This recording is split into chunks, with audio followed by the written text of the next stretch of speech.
Kada je sudska policija došla jutros po Harisa Čauševića kako bi ga dovela na zakazano ročište, Čaušević je odbio izaći iz pritvorske jedinice suda Bosne i Hercegovine. Isti izjavio da neće ići na suđenje, a na upit zavodskog policajca Tabučija Senahida za razloge isti je povišenim tonom rekao, citiram, pusti me da spavam, i nije želio navesti obrazloženje. Tužilaštvo BiH u ponovljenom suđenju nije iznosilo uvodnu riječ, kažu ne žele ništa dodati niti oduzeti onome što je ranije rečeno.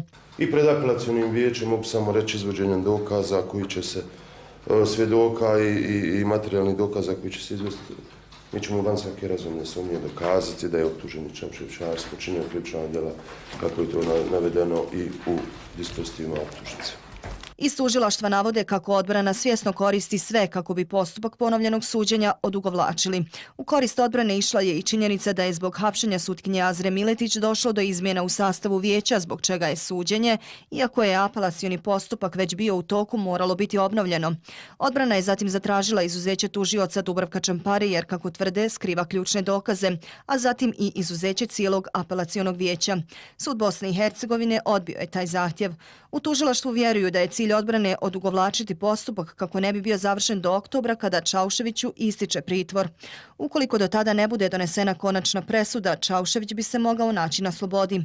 Odbrana za ovakav tok postupka okrivljuje tužilaštvo. Problem je za tužilaštvo u tome što je optužnica izmijenjena na način da su istom obuhvaćeni i Čaušević i Palislamović koji je u međuvremenu obuhvaćen.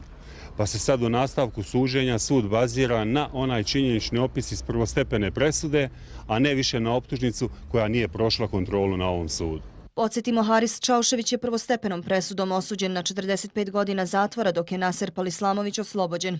I dok je presuda Čauševiću ukinuta, dio koji se odnosi na oslobađanje Palislamovića je potvrđen. Novo ročište pred apelacionim vijećem zakazano je za 31. mart.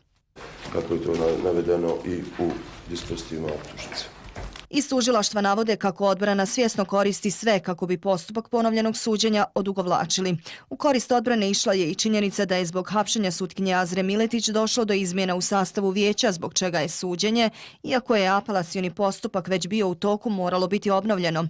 Odbrana je Kada je sudska policija došla jutros po Harisa Čauševića kako bi ga dovela na zakazano ročište, Čaušević je odbio izaći iz pritvorske jedinice suda Bosne i Hercegovine. Isti izjavio da neće ići na suđenje, a na upit zavodskog policajca Tabučija Senahida za razloge isti je povišenim tonom rekao, citiram, pusti me da spavam, i nije želeo naći na slobodi. Odbrana za ovakav tok postupka okrivljuje tužilaštvo. Problem je za tužilaštvo u tome što je optužnica izmijenjena na način da su istom obuhvaćeni i Čaušević i Palislamović koji je u međuvremenu obuhvaćen. Pa se sad u nastavku suđenja sud bazira na onaj činjenični opis iz prvostepene presude, a ne više na optužnicu koja nije prošla kontrolu na ovom sudu. Želio navesti obrazloženje. Tužilaštvo BiH u ponovljenom suđenju nije iznosilo uvodnu riječ, kažu ne žele ništa dodati niti oduzeti onome što je ranije rečeno. I pred apelacionim vijećem mogu samo reći izvođenjem dokaza koji će se, svjedoka i materijalnih dokaza koji će se izvesti.